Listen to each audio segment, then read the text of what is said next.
ಅಂತೂ ಎಚ್ಚೆತ್ತುಕೊಂತು ಎಪಿ ಸರ್ಕಾರ.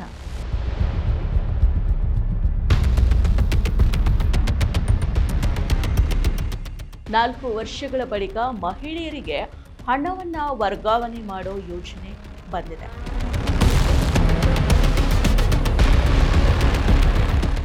ನಾಲ್ಕು ವರ್ಷಗಳ ಬಳಿಕ ಎಚ್ಚೆತ್ತುಕೊಂಡ ಆಪ್ ಸರ್ಕಾರ.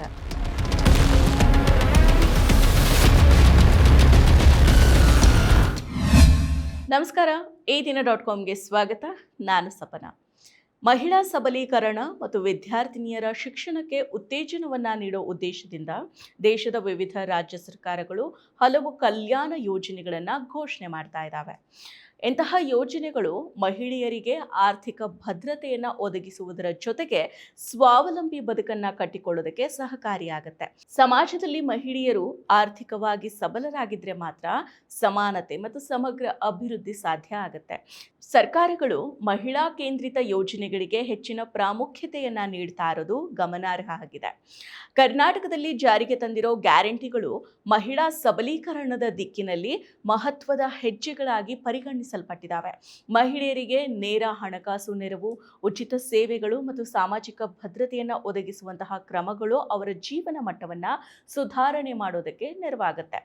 ಇದೇ ರೀತಿಯ ಯೋಜನೆಯಲ್ಲಿನೇ ಪಂಜಾಬ್ನಲ್ಲಿ ಮಹಿಳಾ ಅಭಿವೃದ್ಧಿಗೆ ಪೂರಕವಾದ ಯೋಜನೆಗಳನ್ನು ಜಾರಿಗೆ ತರೋ ಭರವಸೆಯನ್ನ ಆಮ್ ಆದ್ಮಿ ಪಕ್ಷ ತನ್ನ ಚುನಾವಣಾ ಪ್ರಚಾರದ ವೇಳೆ ನೀಡಿತ್ತು. ಆದರೆ ಪಂಜಾಬ್ನಲ್ಲಿ ಆಪ್ ಸರ್ಕಾರ ಅಧಿಕಾರಕ್ಕೆ ಬಂದು 4 ವರ್ಷಗಳ ಬಳಿಕ ಮಹಿಳೆಯರ ಖಾತೆಗಳಿಗೆ ಹಣ ವರ್ಗಾವಣೆ ಮಾಡೋ ಯೋಜನೆಯನ್ನ ಜಾರಿಗೆ ತರೋದಕ್ಕೆ ಇದೀಗ ಮುಂದಾಗಿದೆ. 4 ವರ್ಷಗಳ ಬಳಿಕ ಈಗ ಭರವಸೆಯನ್ನ ಕಾರ್ಯರೂಪಕ್ಕೆ ತರೋದಕ್ಕೆ ಎಎಪಿ ಮುಂದಾಗಿದೆ. ಕೊನೆಗೂ ನಿದ್ರೆಯಿಂದ ಎಚ್ಚರವಾಗಿದೆ. ಹೌದು, ಮುಖ್ಯಮಂತ್ರಿ ಮಾವಾನ್ ಧಿಯಾನ್ ಸತಿಕಾರ್ ಯೋಜನೆಯಡಿ ಸಾಮಾನ್ಯ ವರ್ಗದ ಮಹಿಳೆಯರಿಗೆ ಮಾಸಿಕ 1,000 ರೂಪಾಯಿ ಮತ್ತು ಪರಿಶಿಷ್ಟ ಜಾತಿ ಮಹಿಳೆಯರಿಗೆ 1,500 ರೂಪಾಯಿಗಳ ಆರ್ಥಿಕ ಸಹಾಯವನ್ನು ನೀಡುವುದಾಗಿ ಪಂಜಾಬ್ ಸರ್ಕಾರ ಭಾನುವಾರ ಘೋಷಣೆ ಮಾಡಿದೆ. ಚುನಾವಣಾ ಪೂರ್ವದ ತನ್ನ ಪ್ರಮುಖ ಭರವಸೆಗಳಲ್ಲಿ ಒಂದಾಗಿದ್ದ ಈ ಯೋಜನೆಯನ್ನ ಈಡೇರಿಸೋದಕ್ಕೆ ಈಗ ಪ್ರಯತ್ನ ಪಡ್ತಾ ಇದೆ. ಅಂತಾರಾಷ್ಟ್ರೀಯ ಮಹಿಳಾ ದಿನದಂದು ರಾಜ್ಯ ವಿಧಾನಸಭೆಯಲ್ಲಿ 2026-27ರ ಪಂಜಾಬ್ ಬಜೆಟ್ ಅನ್ನು ಮಂಡಿಸಿದ ಹಣಕಾಸು ಸಚಿವ ಹರ್ಪಾಲ್ ಸಿಂಗ್ ಚೀಮಾ ಮುಖ್ಯಮಂತ್ರಿ ಮಾವಾನ್ ಧಿಯಾನ್ ಸತಿಕಾರ್ ಯೋಜನೆಯನ್ನ ಘೋಷಣೆ ಮಾಡಿದ್ದಾರೆ. ಈ ಯೋಜನೆ ಪ್ರಸ್ತುತ ಅರ್ಹತಾ ಮಾನದಂಡಗಳ ಅಡಿಯಲ್ಲಿ ಸುಮಾರು 97% ಮಹಿಳೆಯರನ್ನ ಒಳಗೊಳ್ಳುತ್ತೆ ಅಂತ ಅವರು ಹೇಳಿದ್ದಾರೆ. ಸರ್ಕಾರ ಈ ಕಾರ್ಯಕ್ರಮಕ್ಕಾಗಿ 9,300 ಕೋಟಿ ರೂಪಾಯಿಗಳನ್ನ ಮೀಸಲಿಟ್ಟಿದೆ. ಈ ಯೋಜನೆಯಡಿಯಲ್ಲಿ ಪಂಜಾಬ್ ಸರ್ಕಾರ ಈ ಆರ್ಥಿಕ ನೆರವನ್ನ ನೇರವಾಗಿ ಮಹಿಳೆಯರ ಬ್ಯಾಂಕ್ ಖಾತೆಗೆ ವರ್ಗಾವಣೆ ಮಾಡುತ್ತೆ. 2026ರ ವಿಧಾನಸಭಾ ಚುನಾವಣೆಯಲ್ಲಿ ಈ ಪಕ್ಷ ಭರ್ಜರಿ ಜಯವನ್ನ ಸಾಧಿಸಿದ ಬಳಿಕ ಈ ಯೋಜನೆಯ ಜಾರಿ ಬಹು ನಿರೀಕ್ಷಿತವಾಗಿತ್ತು. ಮುಖ್ಯಮಂತ್ರಿ ಮಾವಾನ್ ಧಿಯಾನ್ ಸತಿಕಾರ್ ಯೋಜನೆಯನ್ನ ಘೋಷಿಸಿದ ಚೀಮಾ ಅವರು ಭಗವಂತ ಮಾನ್ ಸರ್ಕಾರ ಎಲ್ಲ ವಯಸ್ಕ ಮಹಿಳೆಯರ ಖಾತೆಗಳಿಗೆ ತಿಂಗಳಿಗೆ 1,000 ರೂಪಾಯಿಗಳನ್ನು ನೇರವಾಗಿ ವರ್ಗಾಯಿಸುತ್ತೆ ಅಂತ ಹೇಳಿದ್ದಾರೆ. ಇಷ್ಟೇ ಅಲ್ಲದೆ ಎಸ್ಸಿ ಸಮುದಾಯಕ್ಕೆ ಸೇರಿದ ಮಹಿಳೆಯರಿಗೆ ಸರ್ಕಾರ ತಿಂಗಳಿಗೆ 1,500 ರೂಪಾಯಿಗಳನ್ನು ನೇರವಾಗಿ ಅವರ ಖಾತೆಗಳಿಗೆ ವರ್ಗಾಯಿಸುತ್ತೆ. ಇದು ಭಾರತದಲ್ಲಿ ಅಷ್ಟೇ ಅಲ್ಲ, ಮಹಿಳೆಯರಿಗಾಗಿ ವಿಶ್ವದ ಮೊದಲ ಸಾರ್ವತ್ರಿಕ ನಗದು ವರ್ಗಾವಣೆ ಯೋಜನೆ ಆಗಿದೆ ಅಂತ ಚೀಮಾ ಅವರು ಹೇಳಿದ್ದಾರೆ. ಇನ್ನು ಪಂಜಾಬ್ನಲ್ಲಿ 18 ವರ್ಷಕ್ಕಿಂತ ಮೇಲ್ಪಟ್ಟ ಪ್ರತಿಯೊಬ್ಬ ಮಹಿಳೆಯು ಈ ಯೋಜನೆಯಡಿಯಲ್ಲಿ ದಾಖಲಾಗೋ ಅರ್ಹತೆಯನ್ನು ಹೊಂದಿದ್ದಾರೆ.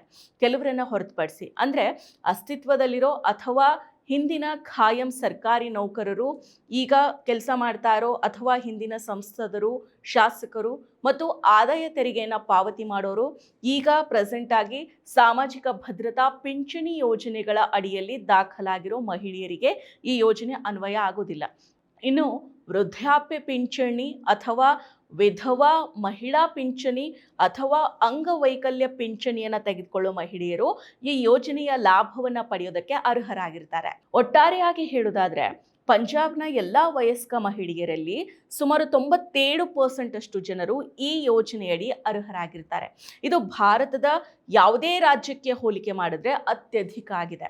ಈ ಉಪಕ್ರಮ ಆರ್ಥಿಕ ಸ್ವಾತಂತ್ರ್ಯವನ್ನು ಉತ್ತೇಜಿಸೋದಕ್ಕೆ, ಮನೆಯ ನಿರ್ಧಾರವನ್ನು ತೆಗೆದುಕೊಳ್ಳುವಲ್ಲಿ ಮಹಿಳೆಯರ ಪಾತ್ರವನ್ನು ಬಲಪಡಿಸೋದಕ್ಕೆ, ಆರೋಗ್ಯ ಮತ್ತು ಪೌಷ್ಟಿಕಾಂಶದ ಫಲಿತಾಂಶವನ್ನು ಸುಧಾರಿಸೋದಕ್ಕೆ ಮತ್ತು ಹುಡುಗಿಯರಲ್ಲಿ ನಿರಂತರ ಶಿಕ್ಷಣ ಮತ್ತು ಉನ್ನತ ಆಕಾಂಕ್ಷೆಗಳನ್ನ ಉತ್ತೇಜಿಸುವುದಕ್ಕೆ ಪ್ರಯತ್ನಿಸುತ್ತೆ ಅಂತ ತಿಳಿಸಿದ್ದಾರೆ. ಮಹಿಳಾ ಸಬಲೀಕರಣ ಮತ್ತು ಸಮಾಜ ಕಲ್ಯಾಣ ಯೋಜನೆಗಳಿಗೆ ಪಂಜಾಬ್ ಸರ್ಕಾರ ದಾಖಲೆಯ 18,304 ಕೋಟಿ ರೂಪಾಯಿಗಳ ಹಂಚಿಕೆಯನ್ನು ಪ್ರಸ್ತಾಪ ಮಾಡಿದೆ. ಇದು ಕಳೆದ ವರ್ಷಕ್ಕಿಂತ ಶೇಕಡ 96% ಹೆಚ್ಚಾಗಿದೆ. ಮಾಸಿಕ ಸಹಾಯ ಯೋಜನೆಯ ಜೊತೆಗೆ ಮಹಿಳೆಯರಿಗೆ ಉಚಿತ ಬಸ್ ಪ್ರಯಾಣಕ್ಕಾಗಿ 600 ಕೋಟಿ ರೂಪಾಯಿ, ಸಾಮಾಜಿಕ ಭದ್ರತಾ ಪಿಂಚಣಿಗಳಿಗಾಗಿ 6,150 ಕೋಟಿ ರೂಪಾಯಿ, ಸಮಗ್ರ ಮಕ್ಕಳ ಅಭಿವೃದ್ಧಿ ಸೇವೆಗಳಿಗೆ 932 ಕೋಟಿ ರೂಪಾಯಿ ಮತ್ತು ನವಿ ದಿಶಾ ಯೋಜನೆಯಡಿಯಲ್ಲಿ ಹದಿಹರೆಯದ ಬಾಲಕಿಯರಿಗೆ ಉಚಿತ ಸ್ಯಾನಿಟರಿ ಪ್ಯಾಡ್ಗಳಿಗಾಗಿ 65 ಕೋಟಿ ರೂಪಾಯಿಯನ್ನ ಮೀಸಲಿಟ್ಟಿದೆ. ಸೊ ನೋಡಿದ್ರಲ್ಲ, ಪಂಜಾಬ್ನಲ್ಲಿ ಮುಖ್ಯಮಂತ್ರಿ ಭಗವಂತ್ ಮಾನ್ ನೇತೃತ್ವದ ಆಪ್ ಸರ್ಕಾರ ಅಧಿಕಾರಕ್ಕೆ ಬಂದ 4 ವರ್ಷಗಳ ಬಳಿಕ ತನ್ನ ಚುನಾವಣಾ ಭರವಸೆಯೊಂದನ್ನು ಈಡೇರಿಸೋದಕ್ಕೆ ಇದೀಗ ಮುಂದಾಗಿದೆ, ಪ್ರಯತ್ನ ಪಡ್ತಾ ಇದೆ. ಮಹಿಳೆಯರ ಬ್ಯಾಂಕ್ ಖಾತೆಗಳಿಗೆ ಪ್ರತಿ ತಿಂಗಳು ಹಣ ವರ್ಗಾವಣೆ ಮಾಡೋ ಯೋಜನೆಯನ್ನ ರಾಜ್ಯ ಬಜೆಟ್ನಲ್ಲಿ ಘೋಷಣೆ ಮಾಡಲಾಗಿದೆ. ಈ ಯೋಜನೆಯ ಮೂಲಕ ರಾಜ್ಯದ ಲಕ್ಷಾಂತರ ಮಹಿಳೆಯರಿಗೆ ಆರ್ಥಿಕ ನೆರವನ್ನ ಒದಗಿಸೋ ಉದ್ದೇಶ ಇದೆ. ಇನ್ನು ತೆಲಂಗಾಣ ಸರ್ಕಾರ ವಿದ್ಯಾರ್ಥಿನಿಯರ ಶಿಕ್ಷಣ ಮತ್ತು ಸ್ವಾವಲಂಬನೆಯನ್ನ ಉತ್ತೇಜಿಸೋದಕ್ಕೆ ಹೊಸ ಯೋಜನೆಯನ್ನ ಘೋಷಣೆ ಮಾಡಿದೆ. ಈ ಯೋಜನೆಯಡಿ ಕಾಲೇಜುಗಳಲ್ಲಿ ಓದ್ತಾ ಇರೋ ವಿದ್ಯಾರ್ಥಿನಿಯರಿಗೆ ಎಲೆಕ್ಟ್ರಿಕ್ ಸ್ಕೂಟಿಗಳನ್ನು ನೀಡಲಾಗುತ್ತೆ ಅಂತ ಸರ್ಕಾರ ಪ್ರಕಟ ಮಾಡಿದೆ. ಗ್ರಾಮೀಣ ಮತ್ತು ನಗರ ಪ್ರದೇಶಗಳಲ್ಲಿ ಕಾಲೇಜುಗಳಲ್ಲಿ ಪ್ರಯಾಣಿಸೋ ವಿದ್ಯಾರ್ಥಿನಿಯರಿಗೆ ಸುಲಭ ಸಂಚಾರ ವ್ಯವಸ್ಥೆಯನ್ನು ಕಲ್ಪಿಸೋದು ಈ ಯೋಜನೆಯ ಪ್ರಮುಖ ಉದ್ದೇಶ ಆಗಿದೆ. ಎಲೆಕ್ಟ್ರಿಕ್ ಸ್ಕೂಟರ್ ನೀಡೋ ಉದ್ದೇಶ ಮಹಿಳಾ ಸಬಲೀಕರಣ ಒಂದೇ ಅಲ್ಲ, ಪರಿಸರ ಮಾಲಿನ್ಯವನ್ನ ತಗ್ಗಿಸೋದು ಕೂಡ ಇದೆ ಅಂತ ತೆಲಂಗಾಣ ಮುಖ್ಯಮಂತ್ರಿ ರೇವಂತ್ ರೆಡ್ಡಿ ಅವರು ತಿಳಿಸಿದ್ದಾರೆ. ವಿದ್ಯಾರ್ಥಿನಿಯರಿಗೆ ಉಚಿತ ಅಥವಾ ಸಹಾಯಧನದ ಜೊತೆಗೆ ಎಲೆಕ್ಟ್ರಿಕ್ ಸ್ಕೂಟಿಗಳನ್ನು ನೀಡೋ ಮೂಲಕ ಅವರ ಶಿಕ್ಷಣದ ನಿರಂತರತೆ ಹೆಚ್ಚಿಸೋದಕ್ಕೆ ಹಾಗೂ ಪರಿಸರ ಸ್ನೇಹಿ ಸಂಚಾರ ವ್ಯವಸ್ಥೆಯನ್ನು ಉತ್ತೇಜಿಸೋದಕ್ಕೆ ಸರ್ಕಾರ ಪ್ರಯತ್ನ ಪಡ್ತಾ ಇದೆ. ಜೊತೆಗೆ ಈ ಯೋಜನೆಯ ಮೂಲಕ ಯುವತಿಯರಲ್ಲಿ ಸ್ವಾವಲಂಬನೆಯ ಭಾವನೆಯನ್ನು ಬೆಳೆಸೋ ಉದ್ದೇಶ ಕೂಡ ಇದೆ. ಒಟ್ಟಿನಲ್ಲಿ ಪಂಜಾಬ್ ಮತ್ತು ತೆಲಂಗಾಣ ಸರ್ಕಾರಗಳ ಈ ಘೋಷಣೆಗಳು ಮಹಿಳಾ ಕಲ್ಯಾಣ ಮತ್ತು ಶಿಕ್ಷಣಕ್ಕೆ ಉತ್ತೇಜನವನ್ನ ನೀಡುವತ್ತ ತೆಗೆದುಕೊಳ್ಳಲಾದ ಕ್ರಮಗಳಾಗಿದ್ದಾವೆ. ಮಹಿಳೆಯರಿಗೆ ಆರ್ಥಿಕ ನೆರವು ಮತ್ತು ವಿದ್ಯಾರ್ಥಿನಿಯರಿಗೆ ಸಂಚಾರ ಸೌಲಭ್ಯ ಒದಗಿಸುವ ಮೂಲಕ ಸರ್ಕಾರಗಳು ಮಹಿಳಾ ಸಬಲೀಕರಣದತ್ತ ಗಮನವನ್ನ ಹರಿಸ್ತಾ ಇದ್ದಾವೆ.